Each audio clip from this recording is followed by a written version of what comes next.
fear blocks people from having the most amazing experiences in their life. And I know that singing is something that makes me have that feeling of fear. But if anybody knows me, I'll say be creatively courageous or courageously creative, because you can still be fearful. You have a lot of people saying, oh, I don't feel fear. I beg to differ. I think we do get moments of anxiety, we do get moments of fear, but then we become courageous in that to face it and then do. Ladies and gentlemen, welcome back to Koh-versation with myself, Francis Koh. Yet again, we have another exciting show ahead. Today, I'm joined by a multi-talented artist. Not even an artist, she's a creative. She's boundless. Amja, she's a singer, songwriter, possibly dancer, we'll discover that. Poet, amazing poet. Her drawing is just fantastic. And today we'll be touching on the topic of what it's like to be a female creative. Please, ladies and gentlemen, allow me to welcome Miss Amja. Hello. Well, how are you? Fine, thank you. I'm good. Happy New Year. Happy New Year to you too. Even though I'm being cheeky now because you don't celebrate the New Year like the rest of us. I actually found out not too long ago about the New Year in March from a friend of mine called Paige. She says in March, and I've never heard of March. And I said, why March? And she explained that that's where everything comes to life. Can you, because you believe in it, can you touch on that? I know we're deviating a little bit, but it is the first show of the year. I think it's more about understanding that a lot of how we are governed in the world has a very Eurocentric flair to it. Things are changed and it's not always in synergy with nature. Some of the things that we do aren't always in synergy with nature. And if you were to hold stock and just get a little bit more still and look at how nature flows, we come from that. We're an extension of the universe, the extension of nature. And if you look at the times in the year when things start to flourish and come again and the newness starts to begin, it's around about the March time. Prior to that is the hibernating and the restoring and the rejuvenation process. And then in the March season, we start to see the fruitfulness of what's been going on. So for me, it's that time, but it doesn't mean that I'm not respectful that for some people, the 1st of January is the new year. So I won't, be disrespectful to people that look at the new year in that way. So is that on the 1st of March or is that? No, it's more like the 20. It depends. It also depends again on how the world, the universe is patterning. So the days kind of switch. But I won't go into too much of that because it's more of a personal thing for me. But yeah. Oh wow, that's interesting. So those for you celebrate your New Year in March, see you in March. But for the rest of us, welcome. Tell us what it's like to be a creative. Not a female creative. Let's start being a creative first. Being a creative, everybody has their own experience of what their personal relationship with their creative practices or whatever they do. For me, it's about being boundless, trying not to be boxed into a particular genre. And for somebody who didn't go to art school, I wasn't traditionally trained or anything like that. A lot of my art is from a feeling. It comes from a feeling. Now, you are feeling when you create, but I really like to listen to myself, and then that's what inspires me to create. Like recently, I was feeling creatively blocked. I didn't feel like going to the canvas, and then I had a conversation. I wasn't feeling okay, and I spoke to a friend, and they were like, just do what you normally do. Just go to the canvas and look at it and actually do what you feel. And that art piece, which I'll be sharing at some point within the next couple of weeks, was done. A large percentage of that was just my hands, because I felt like I needed to hold myself. I needed to understand the power of what my hands can do for me. There's a lot of power in the hands. So for me as an artist, it's about going with how I feel within the moments and not to be uncomfortable with getting uncomfortable. And like I say, to be creatively courageous, because sometimes as an artist, you think it's not good enough and stuff. And so for me, I try to be a little bit more organic and just go with how I feel. I actually know what you mean by going to the canvas. Yeah. Last time I went to the canvas, look what got created. It's beautiful. It's a beautiful piece. It's really lovely, a lovely abstract piece. I love it. Yeah. See how she says, I really love it. She's like searching No, no, no. for Do you know more what it is? No, it's not. It's not. No, it compliments. isn't. It isn't about searching for more compliments. You see, because I'm not a trained artist and knowing all of the different types Yeah. of art, and I don't go into all of that. Yeah. Because for me, for me personally, not for other artists, but for me, I find it very limiting. So when I look at people's art, I try not to box it into a category. Okay. So when I'm looking at it, I love the colors. I love the angle. I love the color. I love the angle. It's actually just repeating the same things again. Yeah, but it's simple. It's Yeah, nice. we got it. We got it. So basically, I'm a boundless artist as well. Then Yeah, there you go. let's just say Let's that. put it that way. Yeah. What are some of the challenges being female creative now? Being a female creative, I don't. I try to not really go into that space of being a female artist to categorize myself as that, but I am a female artist. I'm a woman artist, and I feel sometimes in the world we're not rated as much. We don't get we're not spoken about enough. The space for us isn't always there. Men generally tend to be seen first before women. You have to kind of make a bit more noise for people to recognize you, or to not even recognize, but to pay attention to what it is that you're doing with your creative practice. And so, yeah, I think that it can be challenging, but then it's about you having to think outside the box and think, what can I do differently that's authentic? I think your authenticity helps you with those challenges by just being true to who you are as a creative. Is that a challenge for a creative in the modern society that we live in, being true to who you are? Because you've got so many things influencing, and especially as you said, you're so harsh on yourself. You're your worst critic. I think for me, as an artist, and this is how I feel, but this is also what people have told me. They just love that I talk about, like, I post, I'm not feeling great. I post that, I was feeling creatively blocked and I wasn't feeling okay, and I asked for help. And by me asking for help, by speaking to a friend, mustered up some type of more feeling for me to bring it out and put that on the canvas. I'm comfortable with doing that. And I think that is about being authentic for me. That's what I like to do as a creative. There's things that I could do. Let's say, for example, and this is not to criticize anybody that does it. I know that if I was to create maybe some hip hop artists, some famous black people, and if I was to do art on those people, I would get a lot of people following, because people are quickly able to identify with that. So there's a familiarity which will make them look, and that's not bad. That's what somebody wants to do, but I don't want to do that, because then that's not being true to me, because that's not what I want to talk about. I want to talk about how, we come from creation. I say this often, creativity is our birthright. So we come from creation. So we are allowed to create and create what we feel. We've been given these, everybody has some kind of creative ability, whether they realize it or not. And I feel like I create about talking about how I feel. I do it for myself first and foremost. And I'm not uncomfortable with saying that, because artistry and going down the route of shutting my mouth and not talking and using an actual physical canvas to talk is how I actually got into art. I didn't even know I could paint in the way that I can paint. I didn't know I could draw the way that I could draw until talking in the traditional sense of what we know is using the power of word was no longer an option for me, because it was being on deaf ears. Nobody was listening to what was happening to me. And what age was this when you discovered yourself as a creative?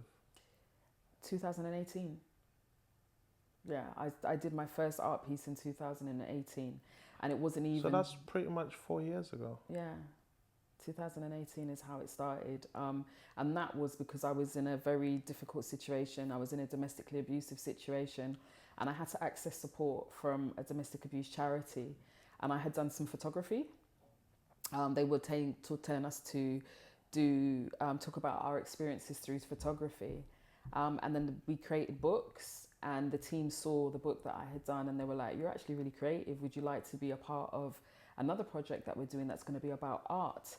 And there was an artist by the name of Rachel Gadsden. She did the art for the Paralympics 2012, and she was facilitating this workshop. And it wasn't art therapy, but there was a group of women who had experienced domestic abuse, and it was about talking about it creatively. And I created an art piece.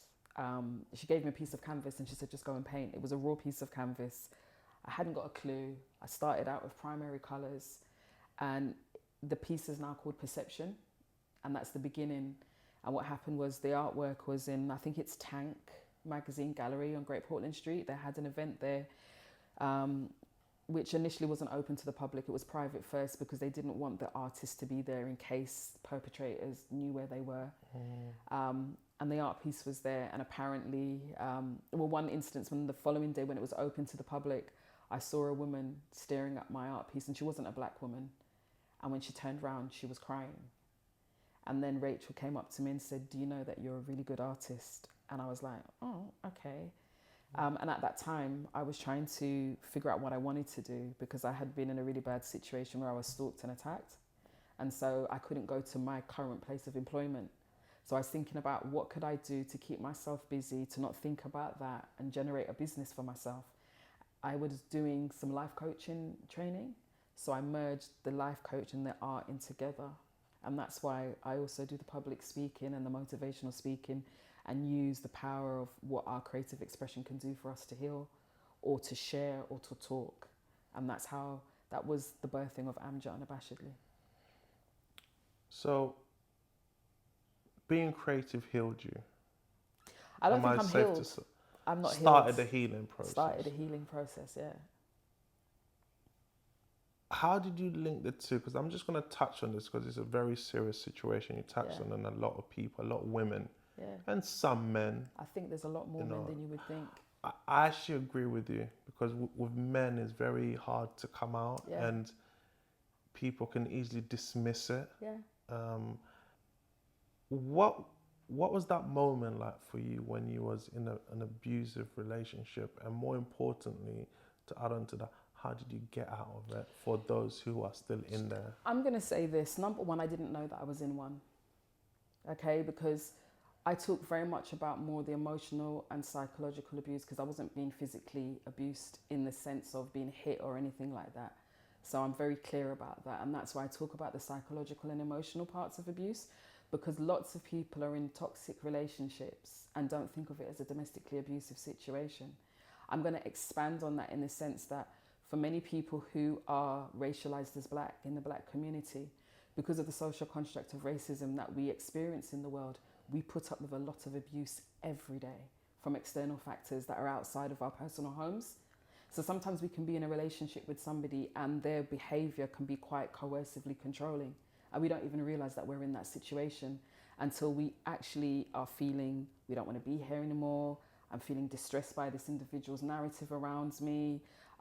We're not aligning on certain things. I feel that they're controlling. So controlling doesn't necessarily mean you can't go here in that way, in the very overt way of being controlling. It could be they're not going to tell you that you can't go, but for some unknown reason you can't find the car keys, or they come late for you to be able to do what you need to do. And that's an intentional thing. And so it's a very, some forms of domestic abuse can be very slow and insidious, and you don't even realize that it's happening. And sometimes it's only until you're outside of that relationship, when you're seeking support and people start to explain to you what this is, that you realize that actually I was in that type of a situation. How do you identify that? Because you say everything you said is a fine line between just relationship problems and domestic abuse. How can, now you're outside of it, how can one identify that, like, you know what, this is not a relationship? Because some people are like, oh, maybe just a relationship, let's work on it, let's go to therapy, let's talk about it. But as you say, they're unaware that they're being abused. How can they identify that, okay, I got you? I think it's one of those ones that can be quite challenging to understand. And this is the reason why when people talk about psychological and emotional abuse, it's very difficult to contextualize it. There's a saying that I have called the intangible proof of domestic abuse, in terms of you can be parentally alienated. That's a form of abuse that people don't even realize. If you're in a relationship with somebody, or you're not even you're being your way of parenting your children has been minimized, and you can't get involved in your children's life in the way that you want to, or they're weaponizing your children's pain of separation against you, that's also a form of domestic abuse. And people don't want to look at it that way, because we live in a world where we need tangible things. We're encouraged to go by what's tangible. So, for example, if you're in a domestically abusive situation, you can go and say to somebody, I've got a bruise because the person's hit me.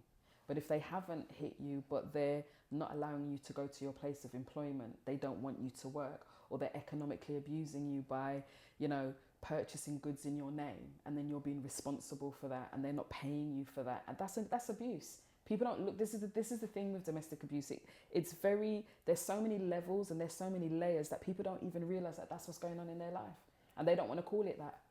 Can an abuser abuse someone without realizing they're being abusive? I think it's possible, and I'm even uncomfortable to say that.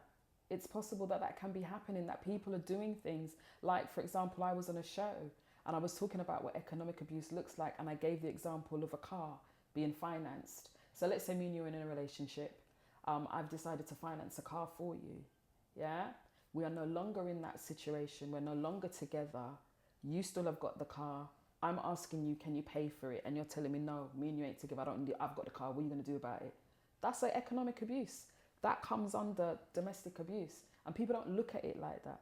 Do you understand? So in some communities and some cultures, they don't think of the things that people are saying as abusive. They'll tell you that you're lying, that it's not real. But when you really look at the breakdown of what domestic abuse is, there are so many layers to it. And more is starting to be spoken about, because more and more people are starting to feel safe to talk about their experience. And that's why when we started earlier, I said that there's probably a lot more men where their partners, whether they're in the same sex relationship or heterosexual relationships, whatever governs their relationship type, there are men who are in situations where they're being really badly abused by someone. I've witnessed it as a child growing up, where there's been two people having a discrepancy, and the girl's slapped him in his face, and knowing possibly that he isn't going to hit him, he's uncomfortable, that's abuse in your relationship. It's not okay. And I feel these are conversations that people are really, really uncomfortable talking about, because it makes people have to really look at themselves and what they've done in their relationships. Wow. And that's how I got into the art, by having a space that actually started to talk on the things that I talk about now, and what that looks like, to realize that this is going on. Do you understand? And it's not about a defamation of character exercise on my then partner. It's got nothing to do with that.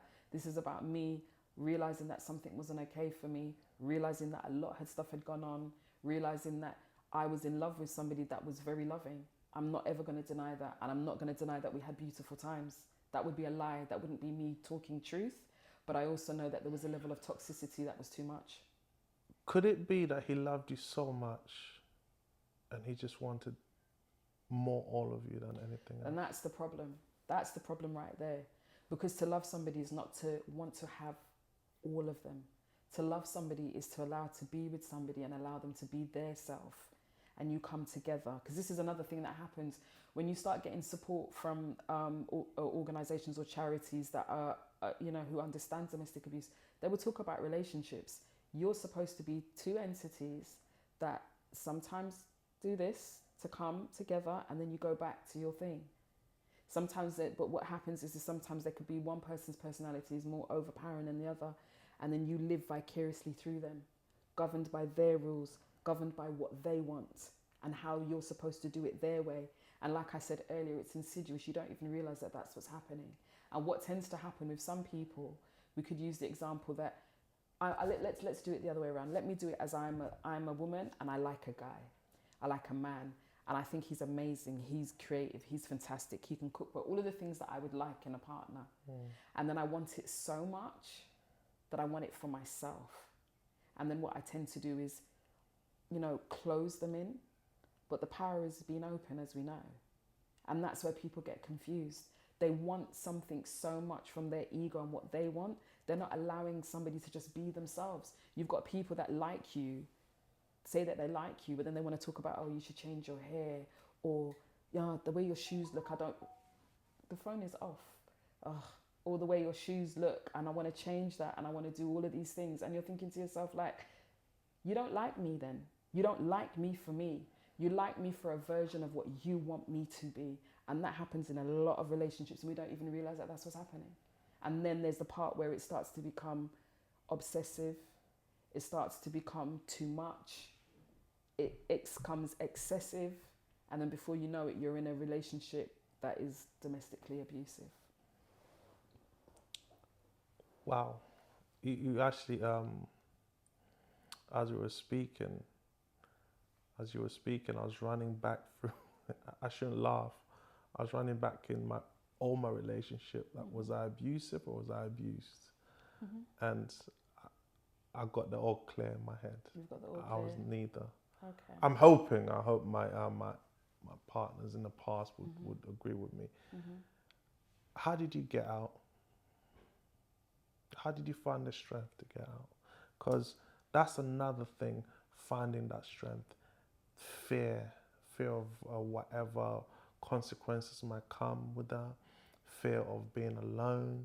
Fear of the unknown. You're saying, what if? Maybe there's nothing better. He could change, she could change, we can work on it. So many block kids. I don't want my kids to be without their mom or dad or both together. So many things can tell you to stay there due to fear. Yeah. How did you get out, and what advice could you give those people who are still in there to find the strength to get out? One of the things is definitely finding a safe space to talk about. There's helplines. You've got domestic abuse helplines that are out there.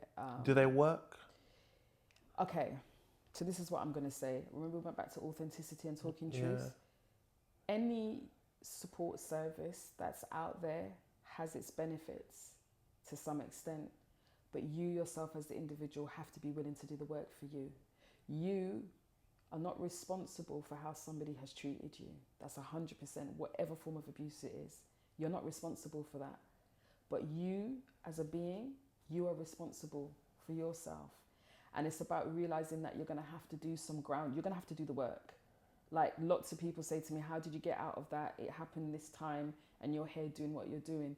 It's because I had to look at myself and understand that with good intention, there are still limitations in what people can do.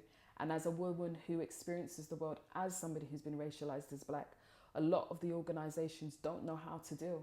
They don't understand the nuances of culture. It's just like if I was a woman that came from, let's say, an Islamic culture. It could be a woman who's been racialized as black, but who comes from an Islamic culture. I may not be able to connect with her on all levels. There's some things that I can do, but there's other things that I can't do. Do you understand?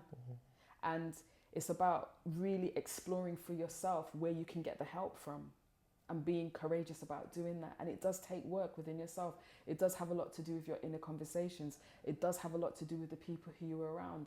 And what generally tends to happen, particularly in relationships where you have children or you have a marriage or you've been together with a long time, you will sometimes go to your family members who genuinely love you, but they are governed or indoctrinated by certain principles where they will say to you, stay for the kids. Do you really want to stay for the kids and raise them in a toxic environment so that their ideas of what life should look like are so distorted because they've just heard their two people who are supposed to be responsible for them or guide them argue every day? Then you normalize arguing in their other relationships. Like, people need to really understand what you really want. There are some, I'm not saying that people should raise people, because children are going to grow up to be people in a single parent household. I'm not saying that that's the route that people should go, but you have to ask yourself, would you much like for a child to be with a single parent and then co-parent, and then where the gaps are not there, then find those things to support your child, get them into other networks, get them into places where they've got the Big Brother type organizations that can fill that gap, or the other female versions that can fill that gap, rather than stay in something that's toxic. Because we live in a world where we're saying, yes, it's important for me, to have that unity with somebody. But if it's not working, why do I stay in that for the kids? There's so many older generations that stayed together. They don't love each other, but they live in separate bedrooms, but they've stayed because culturally or religiously they've been told to stay. I don't want that for myself, because loving me, to love myself, is to look at, work on me first. That's why when you said about healed, no way am I near healed.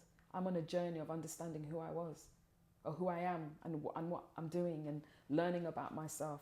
We're raised in a culture where, to love somebody is to give every part of yourself to that person, and then you become depleted. If you don't show somebody how you want to be loved and what that means, then they're not going to really understand what it means to love you if you don't set a standard for yourself. And we're not raised to think that way. We're just not. We're raised that you meet somebody, you get together, you do what you're doing, then you have the kids and you do all of this stuff, which is good. And I mean, the world has, the world is how it is because of procreation and all of that. But sometimes the relationships are so unhealthy. You'll sit down and you'll talk to people, particularly now that I'm a bit more open about personal stuff. And a lot of people lived in really unhappy households, even though their mums and dads were together, even though their parents were together. Is that better for the child? I mean, that's a choice. But for me, going forward, I know that, again, I can't say that everything was awful. I'm not going to say that. There was beautiful times that I shared with that person. I was with them for over 20 years.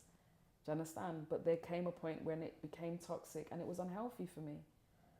Did the age play a factor? Because if you're saying being with them over 20 years, that means you lot got together when you was very young or youngish. I definitely think age had something to do with it, in the sense where I was an impressionable young person. Do you understand? I was impressionable. I hadn't had enough life experience to cross-reference what should be going on in my life. But at the same point, I don't regret any part of my life. I say that often, even when there's been things that have been very unfortunate or really traumatic for me, or even when I've behaved in a way that somebody might say, nah, what you did was wrong. It's not that I'm not, it's not that I don't, I don't reflect on the behavior and think I could have done that differently. Different doesn't always mean better. But what I look at is when I go forward, can I do something different the next time I'm in a similar situation? I don't regret life, because if I was to regret any part of my life, I wouldn't be sitting here with you, because it's all part of the pieces that make up Amja or Antonia. People know me as Antonia, that's my birth given name. Amja is an acronym of my birth given names, which is Antonia, Marie, Juliana, Antoinette. In the order that it is, comes Amja.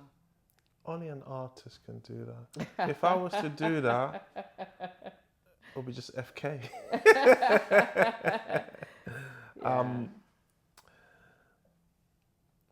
So art, creativity came in line.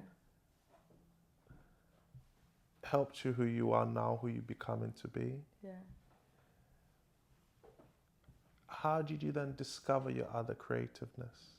When you say the other parts? Like the singing, the writing. Okay, so when I was younger, before I met my children's father, I was in Canada for a time.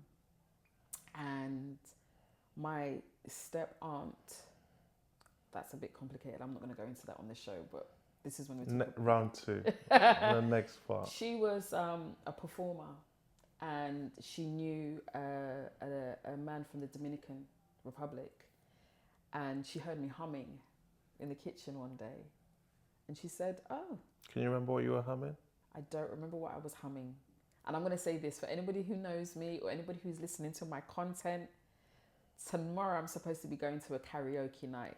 It's not going to sound great because the speed that the thing goes is too fast for me. And I do not know any lyrics all the way through to anybody's song.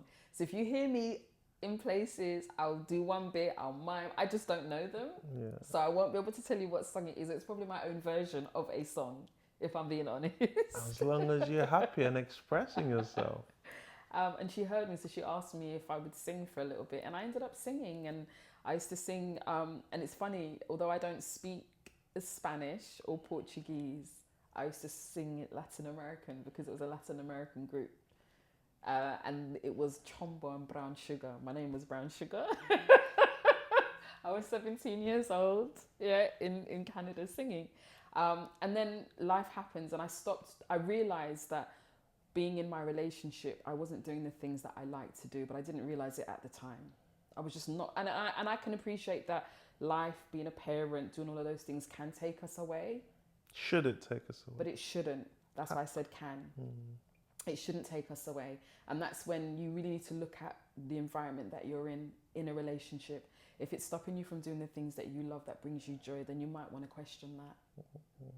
So that's how, and then I didn't do it for a while. So the singing came about in this part, the latter part of my life, or this part of my life, was there's an amazing vocalist by the name of Kami Love. She used to be a co-host on my radio show. And we had worked together professionally. And she was a part of a choir called House Gospel Choir that's really quite big now. You see them on TV a lot, House Gospel Choir. And they had like an audition thing. And she told me to come. And I was scared and I was nervous because for me, singing in front of people is one of the things that I find most difficult. And I have anxiety around it, to stand in front of people and perform. Yeah, it's that thing. So she was like, just come, see what it's like. And then there was a moment where they were like, if anybody wants to sing, just sing, because it was about getting into the choir. And I can see my friend looking at me like this, and I'm like, nah, I'm not going to do this. Not in front of all of these amazing vocalists. There's no way I'm doing it in front. It was like a kumbaya moment, you know, kumbaya, and everyone's sitting down on the floor, and does anybody want to sing? And I'm like, nah, I'm not doing that. And she just looked at me. And I make a joke, and I've said this before in other places. She turned around and said to me afterwards, that's the first time I saw a black person turn white. She said, the whole colour just left your face, boy. Like, you were shook. You were proper scared. But I sang. I don't remember what I sang, but I was talking about pain, hope, and things, because that's where I was. I was in a very difficult stage. I wasn't seeing my children. I didn't have access to them for me, which was a long time. To some people, it's not. But being with your children every single day and then not seeing them because you and your somebody separated was really difficult. And I sang and I got into the choir. And then I went to another one of her events and I jumped. They were like, does anybody want to sing? And I was like, oh my God, it's scared. She's like, just do it. The reason why I'm doing this and the reason why I'm explaining in so much detail is because fear blocks people from having the most amazing experiences in their life. And I know that singing is something that makes me have that feeling of fear. But if anybody knows me, I'll say be creatively courageous or courageously creative. Because you can still be fearful. You have a lot of people saying, oh, I don't feel fear. I beg to differ. I think we do get moments of anxiety. We do get moments of fear. But then we become courageous in that to face it and then do. So I was like, I've got to be courageous here. And then I went and sung. And then I've been doing a bit of backing here. I've sang my own original material. And I'm just enjoying my life. I really want to just enjoy How free are you right now? How free am I right now? I'm learning to be more free. I feel like I'm a lot freer than I have been. I'm learning to come out of my comfort zones more in the way in which I make art. I got a gift the other day to do a little bit of pottery and sculpture, which I'm really looking forward to because it's another extension of creative expression. Out of all your creative talents, give me your top 3. I know that you have to answer that. You can only pick 3. What are they? I love to paint. Painting. Drawing? No, that's more or less the same thing. It's not, it's too different. That's how you know I'm not creative, ladies and gentlemen. All the creators there just said, did he just say that? Okay, I apologize. To me, it just looks the same. No. Okay. Because, all right. So let's go for, they're very similar. Okay, so I would say visual artistry I like to do. The painting, the drawing, and that. Poetry. Yep. Is a big one for me because it's how I connect with myself. Is through the poetry, and then the singing. I love to sing. I sing all the time in the shower. My morning process is so long. I call it let it rain from the water, regality, water has healing benefits. And I'm always singing in the shower and have my children just say, Mum, like, Come on. yeah. So that would be that. It would be the Painting. the visual artistry, the writing poetry, and then the singing. And now you have to pick one. Which one? Just Can't one. do that. You have to. I can't. Just for the sake of today.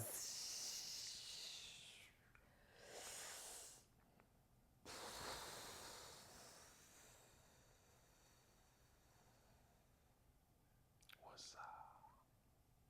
The visual art. Visual art.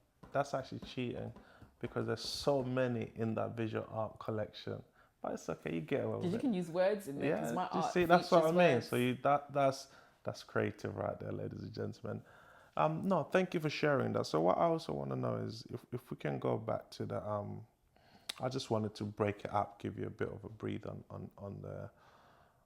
on the serious situation you find yourself in. Yeah. What was the most challenging thing you faced in when you was going through those dark times? Being believed, because it was psychological and emotional. Being believed because I was in a relationship for over 20 years. Being believed because on the outside we looked like we had everything. We have 4 amazing, I call them womb gems. We have 4 amazing young people.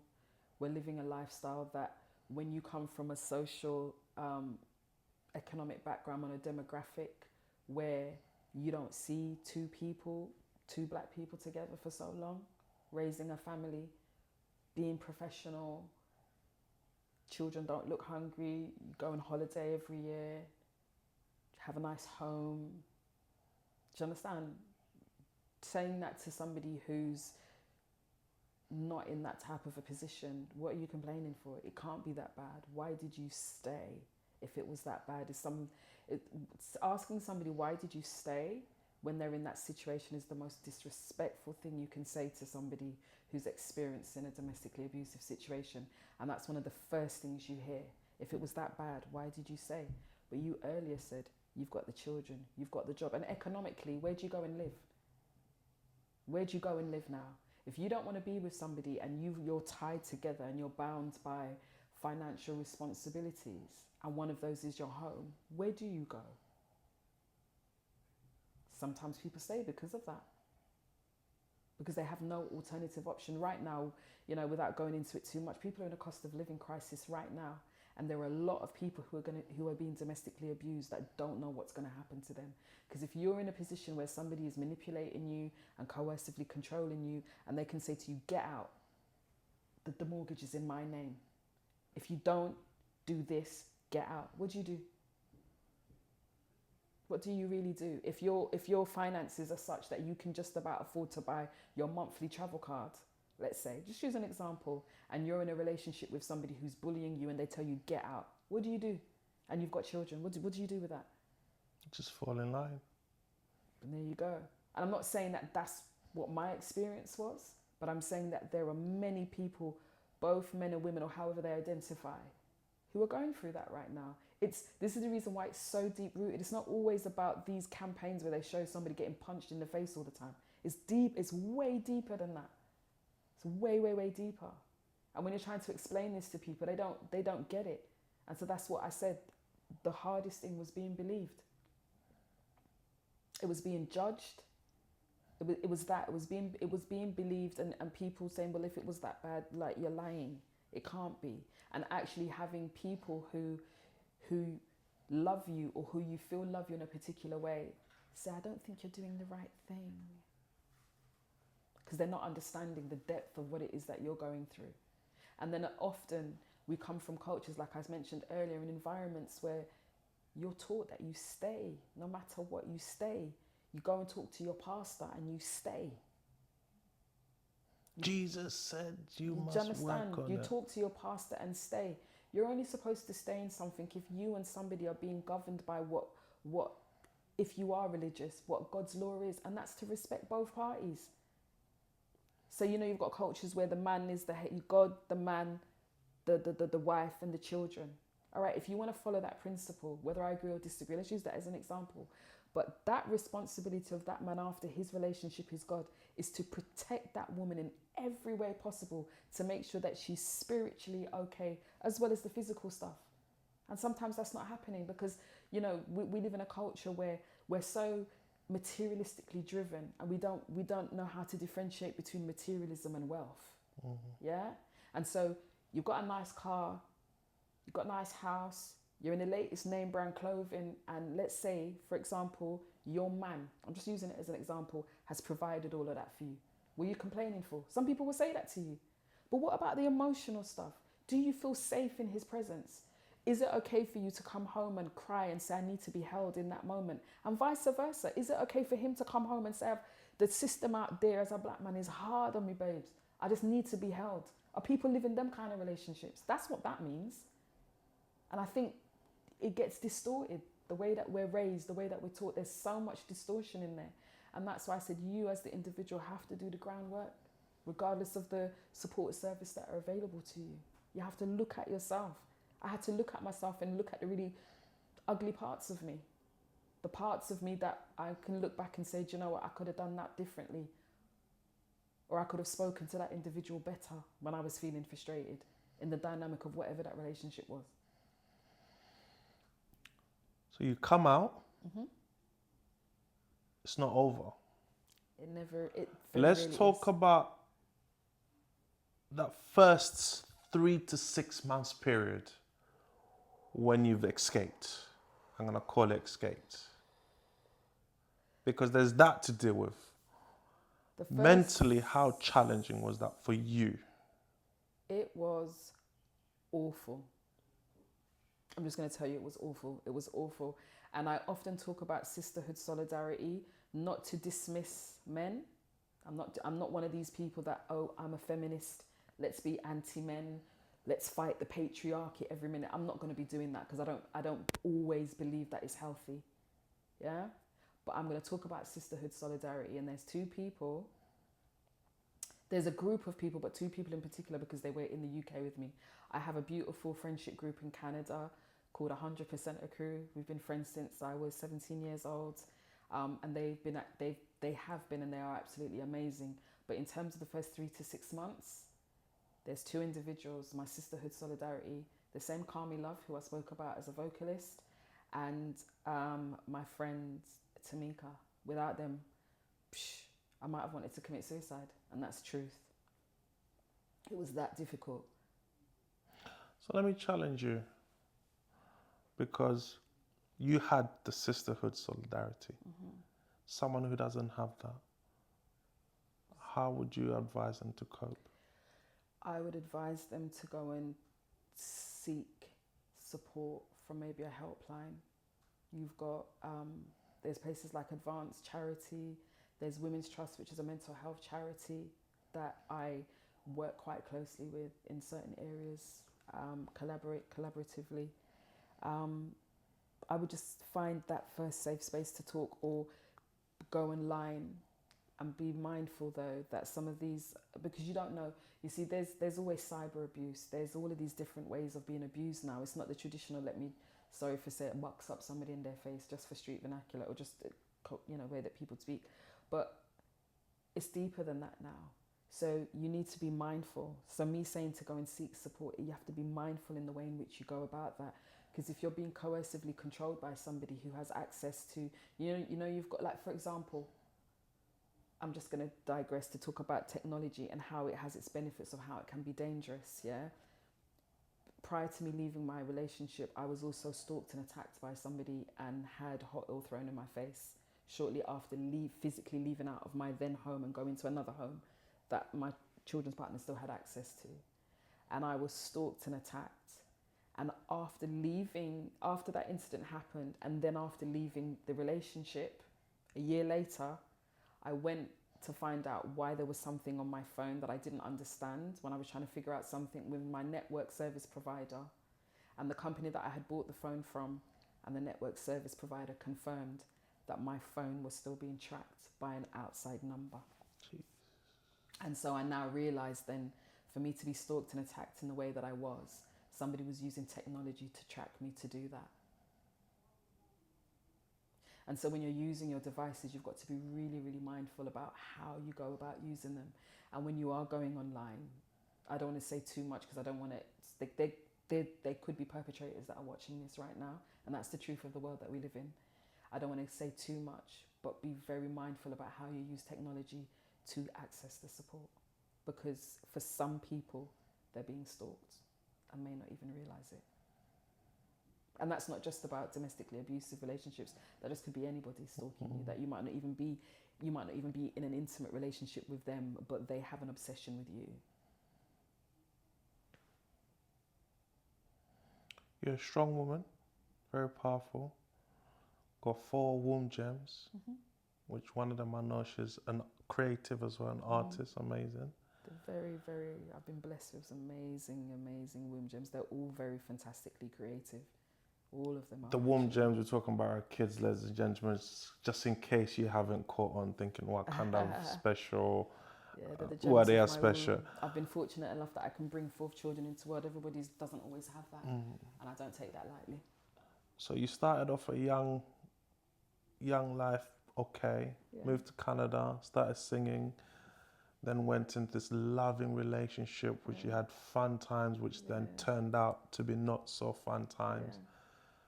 Then you came out of it, beautiful creations, artists. What's next? What's next? What's next for Amja? Well, Amja unabashedly is where love, art, and inspiration empower. That's what it is. I always, let art be your becoming, is what I believe. And it's a becoming for me, and I don't know what it is going to become, but it is a becoming. So I want to do more collaborations. I want to see my art everywhere, but I want to use the power of creative expression to talk about things that people don't want to talk about, unabashed conversations, using artistry to unpick themes that envelope social issues like domestic abuse, like racism, and like mental health, because those things are, I believe, some of the main topics in society that impact our global community. Amazing. And one of your creativeness, talk to us about that piece there.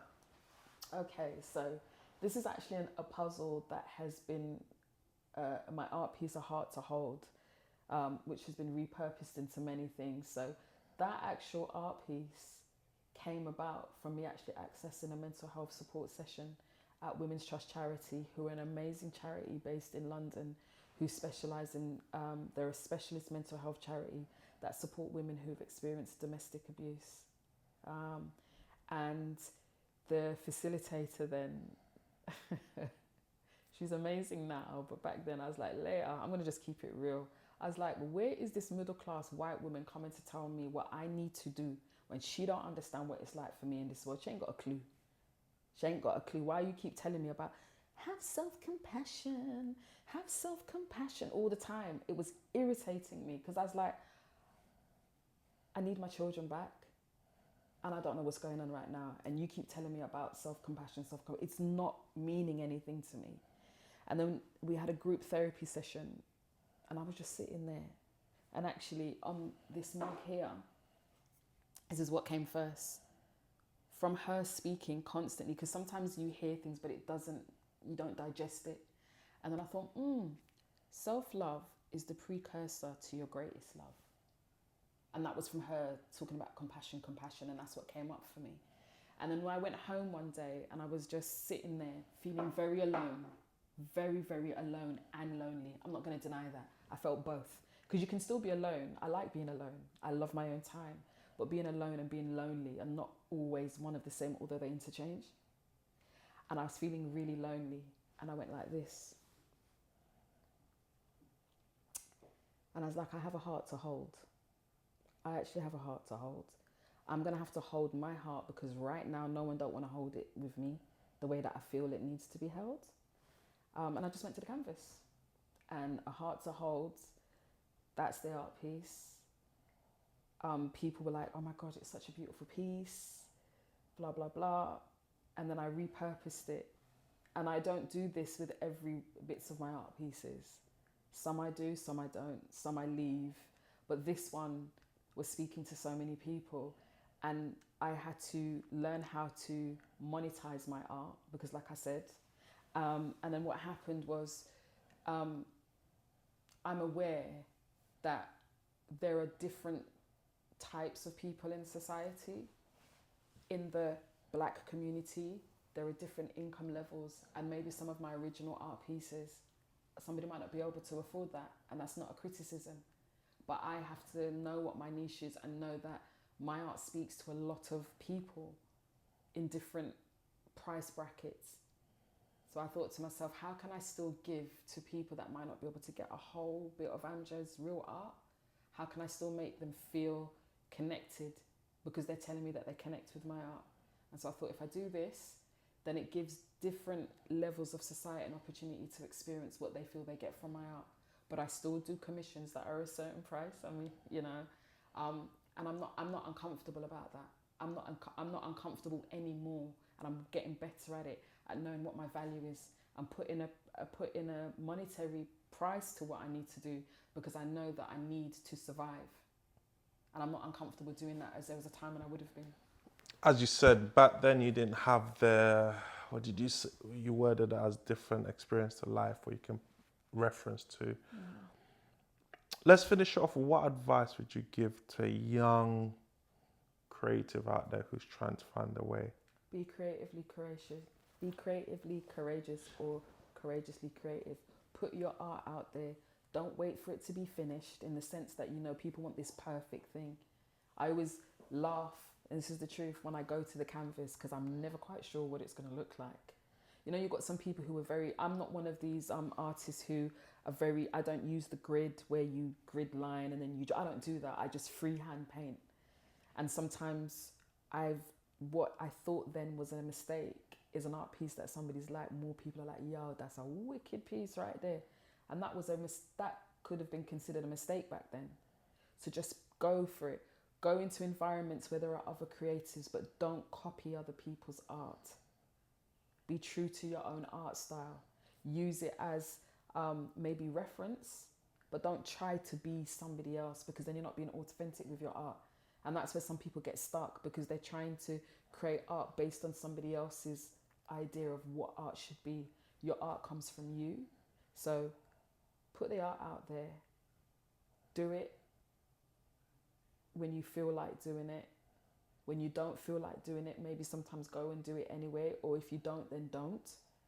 Don't always feel that you have to create in every single moment because you're an artist. Go to events where there are other creatives there, because what I'm realizing now is that I've been a creative for very much of my life and didn't realize why I didn't fit into some groups. Because in the environments that I've been fortunate to be in with creatives, I've met some of the most amazing, fantastic people who are, kind of free thinkers. They're not always boxed in, and they're not always governed by the status quo on some areas of life. And I like that. I like the unusual. Go into those environments. I'm going to say this, coming from the environment that I came from, which is a predominantly black area, sometimes you feel that you need to be of that and to just stay in that, and you're actually limiting yourself. Go to different places and look at different art. Even if you're somebody that likes painting, go and look at some photography. Go and look at some, you'd be surprised at how you can be inspired. Just go for it.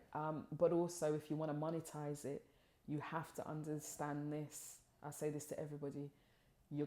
In the world that we're living in the way that technology works, the reality is you're going to have to understand the business. You're going to have to understand business. You're going to have to understand a revenue plan. If that's the direction you want to take your art with, is what I'm saying. And for the skill, identify what you're good at and identify what you're not so good at, and have that honest conversation with yourself. And the areas where you find more challenging, find somebody that does that well, or associate yourself with people that do that well so you can learn from them and then repurpose the information into your thing. Ladies and gentlemen, there you have it. If a lady can discover her talent through humming accidentally at the age of 17, while being a creative all her life without her being aware of, if she can go through what she went through, overcoming abuse to a level which you cannot imagine, which is so difficult for her to explain to others, and yet find the courage to come out to the other side and produce 4 beautiful womb gems and support the world to the best of our ability, imagine what you can do.